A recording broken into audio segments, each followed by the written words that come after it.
భవిష్యత్తుకు యువత ఎంతో కీలకమని తుంగతుర్తి ఎమ్మెల్యే మందుల సామిల్ అన్నారు. స్వామి వివేకానంద జయంతిని పురస్కరించుకుని యాదాద్రి భువనగిరి జిల్లా మోత్కూరు మండల కేంద్రంలోని ఇండియన్ రెడ్ క్రాస్ సొసైటీ ఆధ్వర్యంలో మెగా రక్తదాన శిబిరాన్ని నిర్వహించారు. ముఖ్య అతిథిగా మందుల సామిల్ పాల్గొని రక్తదాతలుగా నిలిచిన యువతను అభినందించారు. రక్తం కోసం ఎదురు చూసే కంటే యువత ముందుగా రక్తదానం చేయాలని ఎమ్మెల్యే సామిల్ పిలుపునిచ్చారు. మనం ఎంత ఆదర్శంగా తీసుకుంటున్నాము. ఆమె లైన్ చూస్తే ఇలా ప్రియాంక గాంధీ కూడా ఒక జాతీయ నాయకురాలు భారతదేశ ఆంధ్రప్రదేశ్ కూడా ఈ రోజు ఆ వయసులో ఈ దేశానికి ఏమైనా చేయగలుగుతాం.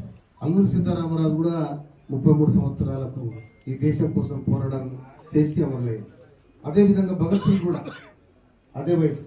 కనుక ఈ వయసు అనేది దృష్టిలో పెట్టుకొని ఆనాడు స్వామి వివేకానందుడు ఈ యువతరమే సమాజాన్ని మారుతుంది, యువతరానికి ఇదొక ఈ దేశానికి కానీ ప్రపంచానికి కానీ యువతరం అనేది యువశక్తి అనేది చాలా అవసరం వస్తుంది అనేది ఆయన గ్రహించి ఇలా డాక్టర్ సార్ చెప్పినట్టు ఒక 20 మంది యువకులు నాకు ఇవ్వండి దేశ వ్యవస్థని మారుతానని చెప్పిన అంత పెద్ద విజన్ ఉన్న నాయకుడు ఇలా ఒక సంస్కర్త ఇలా స్వామి వివేకానంద స్వామి.